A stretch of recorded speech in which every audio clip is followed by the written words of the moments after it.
Sí, yo quería hablar un poquito de la terapia asistida con psicodélicos, así como tema médico psiquiátrico que me llama la atención, porque me parece que teniendo en cuenta la evidencia que va saliendo poco a poco, puede que de aquí a 10, 15, 20 años, corto, medio plazo, pues vaya a ser un cambio de paradigma en la medicina. Igual no, igual me estoy aventurando y oye, estos resultados luego no llegan a ser tan efectivos, pero para bueno, la gente que no está informada al respecto, la terapia asistida, la psicoterapia asistida con psicodélicos.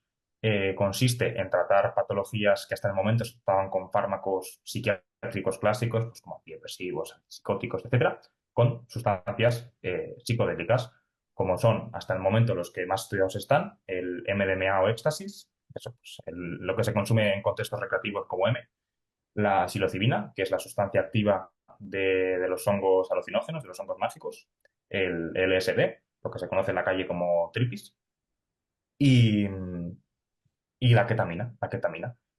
Y que de hecho, bueno, pues en España, hace poquitos años, se aprobó el tratamiento de la depresión refractaria con esketamina, que es un enantiómero de la ketamina, es como una forma a nivel químico que es como, digamos, un espejo de la molécula de la L-ketamina, creo. Pues esta es la R, la esketamina, solo tiene R. O sea, la ketamina normal tiene L y R, esketamina solo R, si no recuerdo mal. Y los resultados son prometedores. Además, tenemos que, gracias a la psicoterapia asistida con psicodélicos, los resultados se mantienen durante muchísimo tiempo, independientemente de si seguimos utilizando estas sustancias o no. Lo cual, a nivel de las farmacéuticas, no sé yo si les va a hacer mucha gracia. Es que yo creo que Porque es lo hasta que ahora, pasa. sí, sí, hasta ahora el tratamiento de las patologías psiquiátricas era, pues eso, no hasta el fin de los días, pero vamos, durante años, años, años y años. Y aquí estamos viendo tasas de curación, no, bueno, no había tampoco de curación, pero sí de que los síntomas desaparecen con dos, tres, cuatro sesiones. Lo Incluso cual, con una.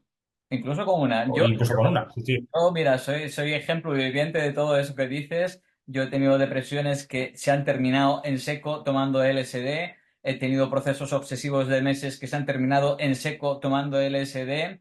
Me he Ujú, liberado del estrés postraumático respecto a cuestiones de mi infancia. Una cuestión en concreto, un individuo en concreto, me lo curé un día con una toma con el 5-MAPD, que es parecido al MDMA, me he tratado el estrés postraumático de forma muy efectiva.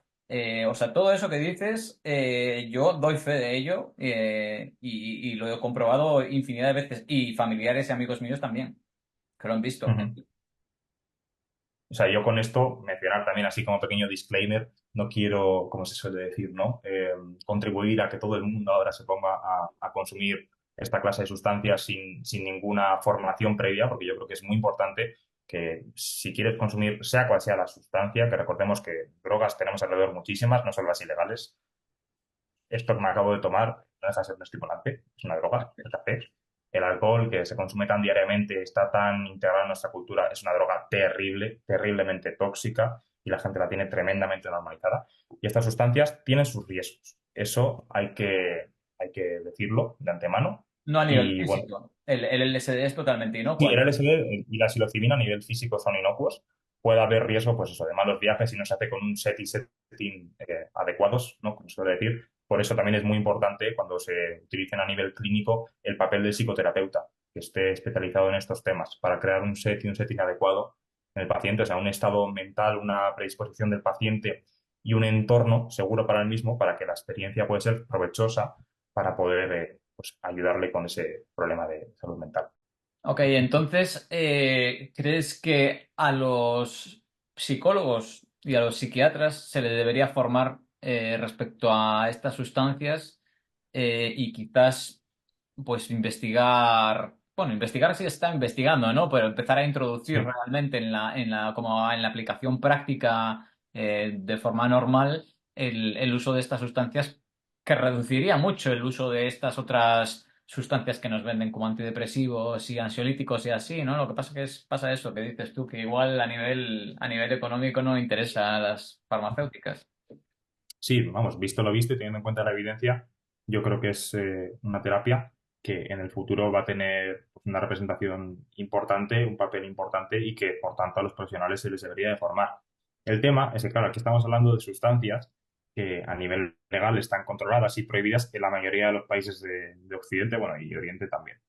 Básicamente porque, bueno, en los años 50, 60 en Estados Unidos se dio un uso bastante grande del LSD y como es una sustancia que a aquellos que la consumen les hace cuestionarse cosas, preguntarse cosas, genera sentimientos de muchas veces unión, ya sabemos todo el tema que se dio con el movimiento hippie en aquellos años en Estados Unidos, pues bueno, así, hablando, mm, resumiéndolo, mucho, al gobierno no le hizo mucha gracia y se prohibió.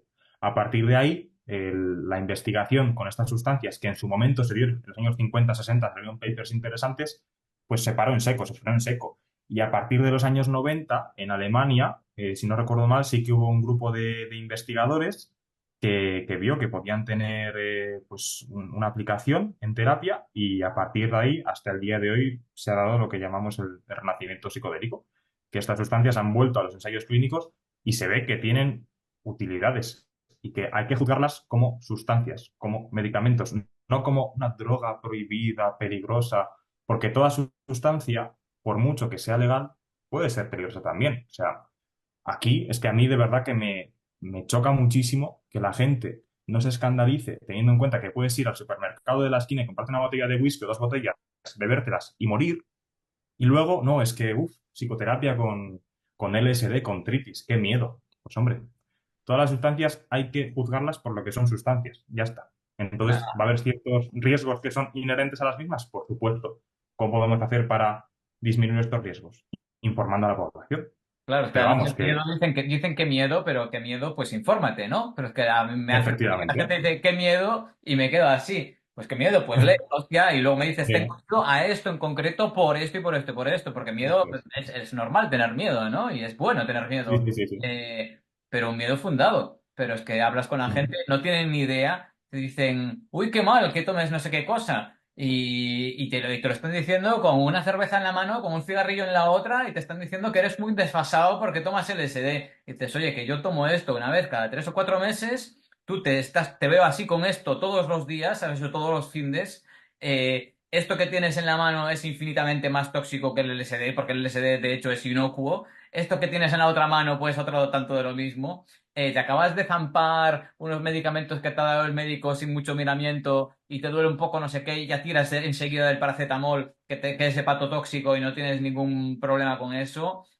Tomas café todos los días. Hay gente que te dice no soy sin café no soy persona y te dice que eres un desfasado porque tú tomas una vez cada no sé cuántos meses una sustancia de la cual no tienen ni puñetera idea porque les dices, oye, me dices los efectos, los riesgos, si produce adicción, si no, no tienen ni puñetera idea. Y sin embargo te están estigmatizando y te están tildando de desfasado muchas veces, cuando yo, Sí, por ejemplo, soy una de las personas que conozco que más cuida su salud y sin embargo, como hago vídeos sobre mis experiencias con drogas, que hablo de drogas que he probado, no con drogas que me estoy metiendo a diario, ya me tienen estigmatizado como una persona que mira cómo tira por la borda su vida.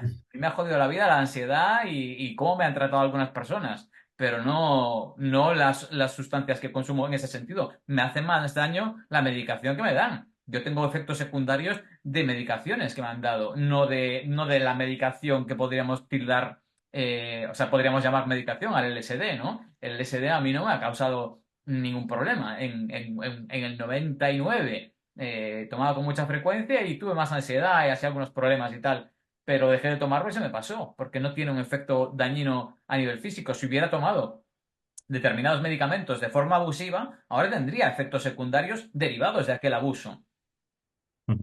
y también mencionar que estamos hablando de drogas ilegales que, como vemos, parece ser, bueno, no, o sea, la evidencia, lo que nos dice de momento es que a nivel físico son inocuas, pero sí que hay drogas ilegales que sí, son legales y también son terriblemente perjudiciales, como son los estimulantes. Hay mucha gente que los ve como si fueran aquí y nada, el otro mundo les genera cierto sentimiento de euforia, más energía, pero los estimulantes son muy destructivos a nivel de salud y hay que tenerles pavor, sobre todo si su consumo es continuado. Entonces es lo que digo, o sea, las sustancias hay que verlas como son.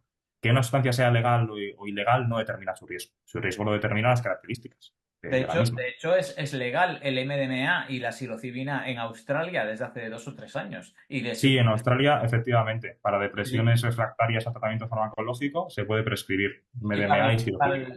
y para el estrés postraumático el MDMA, Y- es ver, sí, MDMA para los asmáticos, sí, y para la depresión la psilocibina. Y en efectivamente. España la esketamina para el tratamiento de la depresión refractaria. Lo que pasa que ahí, te lo quería comentar antes, yo veo que el uso de la esketamina en ese caso, y de la ketamina me Sí, parece en otros casos, pero de la misma manera, es el uso de una sustancia mm, de forma que esa sustancia actúa en el cuerpo de una manera que te quita la depresión o te ayuda con la depresión. Pero, sí. sin embargo, en el caso del LSD, por ejemplo, o del 5-MeA-PB, o equivalente quizás en Mm. esos estudios al MDMA, eh, yo lo veo más como un es la experiencia la que es curativa, no es la sustancia. No es que tú te coges y tomas LSD, X dosis de LSD dividida en 7 partes a lo largo de una semana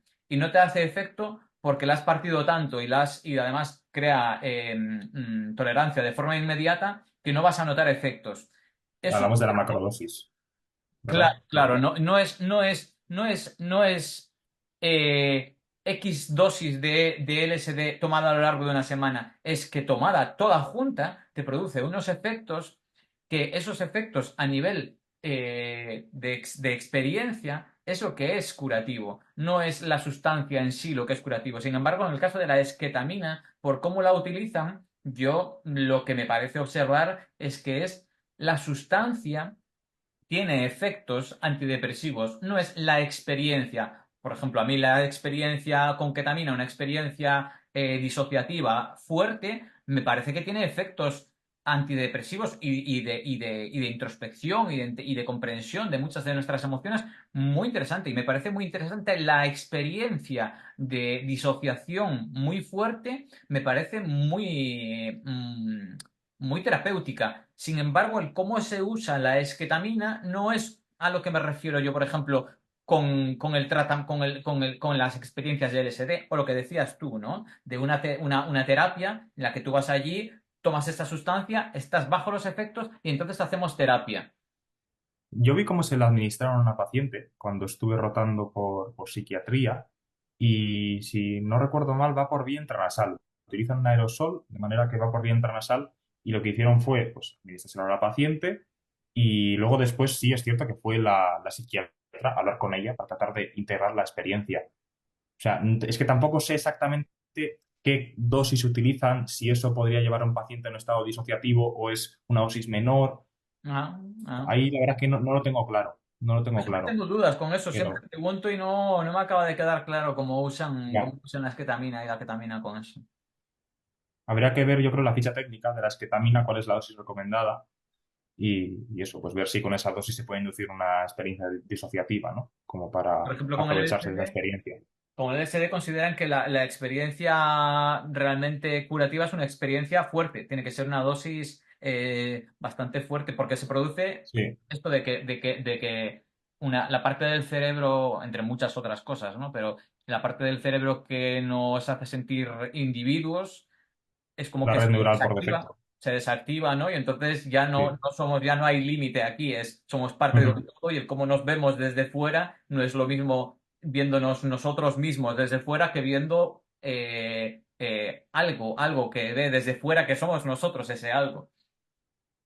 Sí, la verdad que es interesante, ¿eh? Porque también se ha visto que estimula la neuroplasticidad y lo que tú comentas, o al final, como se desactiva la red neural por defecto, muchos patrones que tenemos establecidos y que se dan en personas que tienen maneras de ser muy rígidas, que eso suele ser típico en aquellos pacientes que tienen depresiones muy refractarias al tratamiento farmacológico, ¿no? Porque es que no son capaces de salir de ahí. Estas sustancias, pues sí que parecen prometedoras. Y bueno, pues ahí, pues, vamos, se ven los ensayos clínicos, los resultados, que de momento son prometedores. Y también lo hemos comentado en el tratamiento de adicciones, están siendo prometedores para tratar la dependencia al alcohol y a opiáceos, si no recuerdo mal. Mm, Y tabaco también. ujú, ujú. O sea que sí. Sí, como conclusión, que tenemos que ver, bajo mi punto de vista, las sustancias por lo que son y que una sustancia sea legal o ilegal, no la hace más o menos peligrosa y que todas las sustancias tienen cabida en la investigación.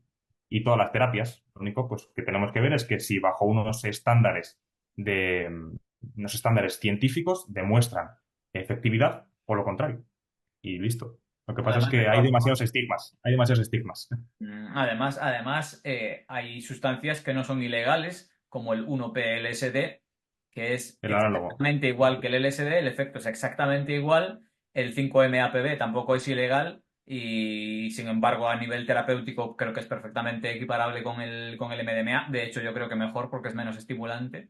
Eh, y no es una cuestión ya de legal o ilegal, es que mucha gente considera que toda experiencia que tú tengas que se salga de tu vida cotidiana, ¿no? De cómo experimentas las cosas de forma cotidiana, es algo fuera Sí. de la realidad. Y dices, el que tú Pues experimentes entonces algo muchas todo el veces mundo, cada vez que va al bar, sale fuera de su realidad, porque quieras o no, y, y cada vez que es duermes poco, y cada vez que cada duermes vez. mucho, y cada vez que te enfadas, y cada vez que te enamoras, y cada vez que te pones muy contento, o sea, es que ¿cuándo eres el tú normal, de verdad, el de verdad? Porque nunca, nunca, no estás siempre en el mismo estado.